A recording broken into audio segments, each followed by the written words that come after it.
Hello, I'm Harald from Gentleman Gaming, bringing you a guide to Nocturne.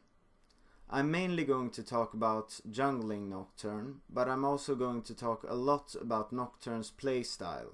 So if you want to play him in other roles as well, this guide will be really important for you. So let's jump right into the runes and masteries. For runes, I'm taking attack speed quints, attack damage reds, armor yellows, 6 cooldown reduction per level glyphs, and also 3 attack speed glyphs. For masteries, I'm going 18 points into the cunning tree, taking intelligence for the cooldown reduction on your ultimate, and of course Thunderlord's Decree for the nuking potential of your combo. Then I'm going 12 points into the ferocity tree, taking fury for the attack speed, double-edged sword for the increased damage, vampirism, and finally bounty hunter.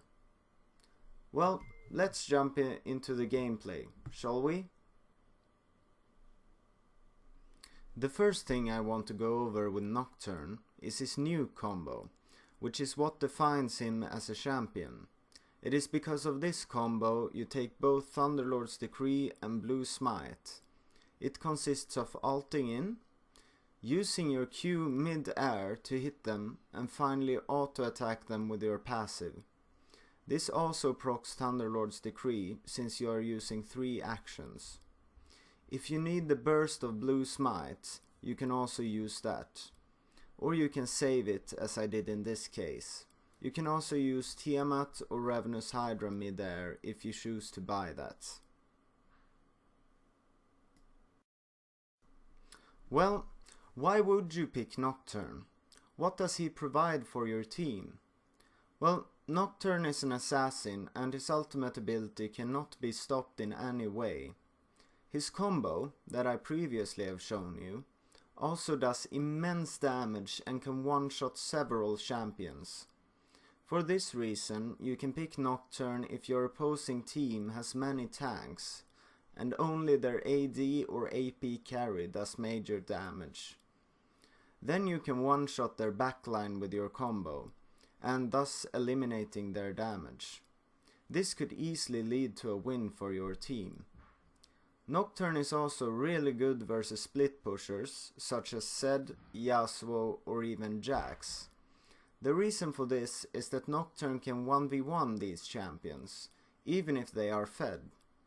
His spell shield can block spells such as Yak Stun and Zed Ultimates, which are abilities that are crucial for these champions' kits. You can also follow this up with a Fear, which means that you have removed their crowd control, but you still keep your own. An important factor is also that your ultimate provides you with the ability to jump on a split pusher instantly when you see them. This also applies to AD carries when you see them farming on their own.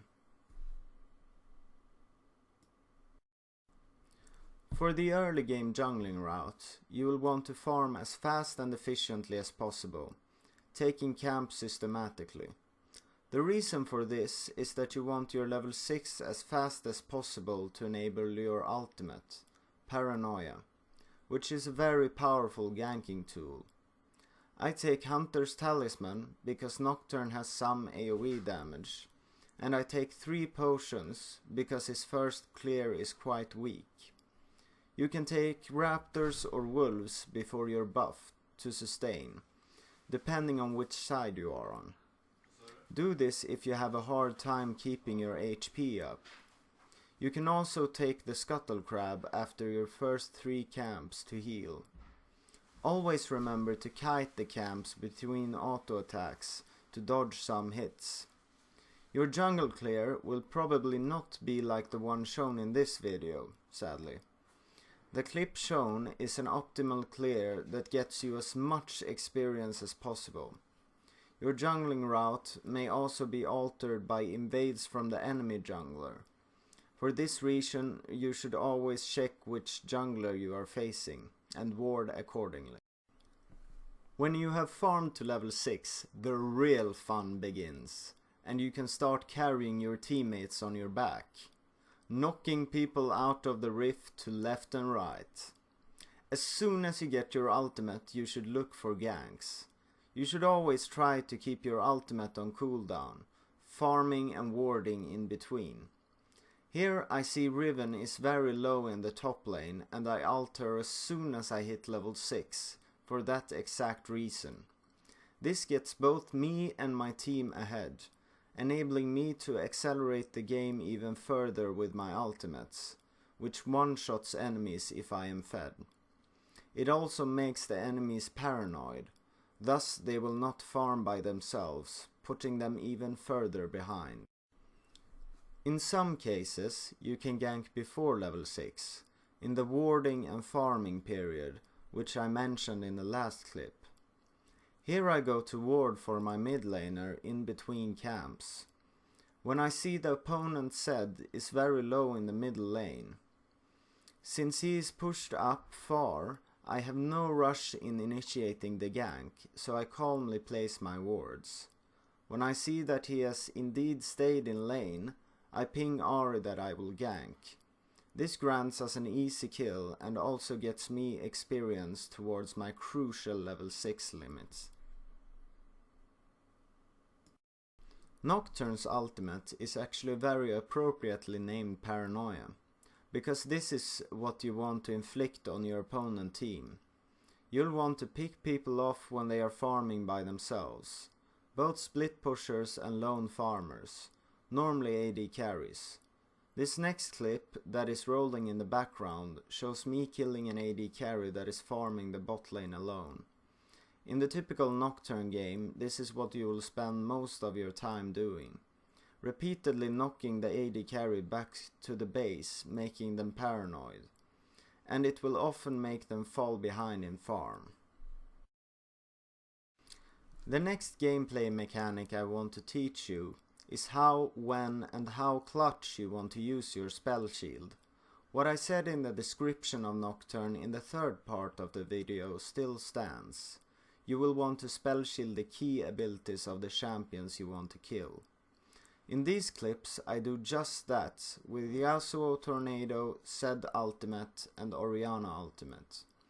This saves my life in every case, and in 2 of them it also grants me a kill instead of granting me a death. You always want to use your spell shield as late as possible in the ability animation.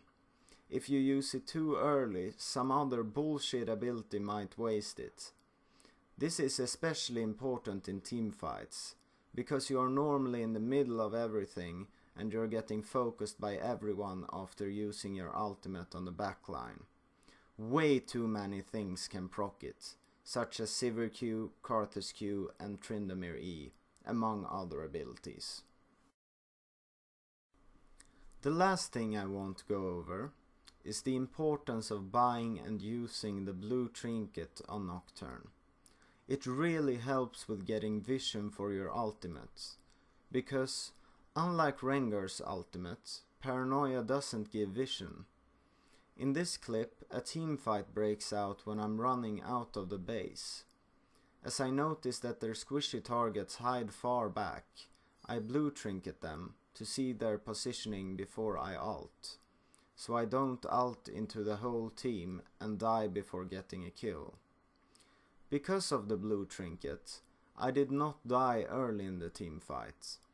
Even though I didn't get a kill and we ended up losing the teamfight, this is a good clip to illustrate the power of blue trinket on Nocturne.